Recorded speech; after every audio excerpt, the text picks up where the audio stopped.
के मानपुर थाने में एफआईआर दर्ज हुई है। आपको ध्यान होगा कि जबलपुर हाईकोर्ट की तरफ से आदेश दिए गए थे कि 4 घंटे के भीतर एफआईआर दर्ज हो, और अब जानकारी ये कि मंत्री विजय शाह पर एफआईआर दर्ज हो चुकी है कर्नल सोफिया कुरैशी पर दिए गए विवादित बयान के मामले में। और हाईकोर्ट के आदेश के बाद ये एफआईआर हुई है। दरअसल हाईकोर्ट ने स्वतः संज्ञान लिया था, 4 घंटे का समय दिया था और यह भी कहा था कि अगर 4 घंटे में एफआईआर नहीं होती है तो फिर ये कोर्ट के अवमानना का मामला बनेगा और इसमें पुलिस महानिदेशक तक को फिर कोर्ट में आना होगा।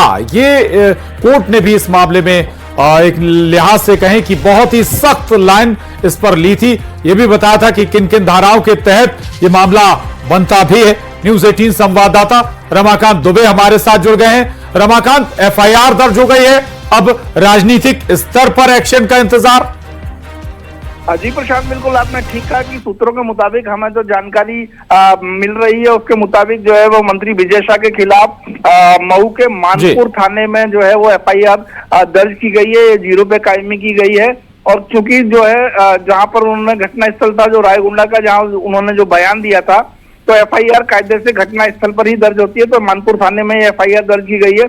इससे पहले भोपाल में भी जो है वो जीतू पटवारी ने श्यामला हिल्स थाने पर आवेदन दिया था उनके खिलाफ एफआईआर दर्ज करने का। तो अभी हमारी श्यामला हिल्स थाने में जो है वो बात हुई है, उनका कहना यह है कि एफआईआर एक ही जगह दर्ज होती है और जो आवेदन हमें दिया गया है वो हम जो है वो मऊ भेज देंगे, मानपुर थाने को भेज देंगे, ताकि उस पर जो भी अग्रिम कार्रवाई हो सकती है वो की जाए।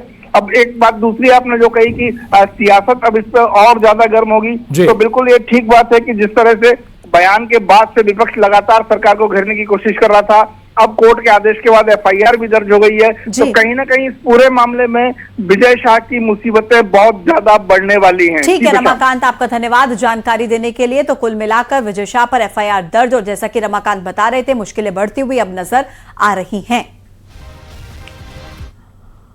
और चलिए इसी के साथ खबर असरदार में आज के लिए इतना ही। आप बने रहिए न्यूज 18 के साथ।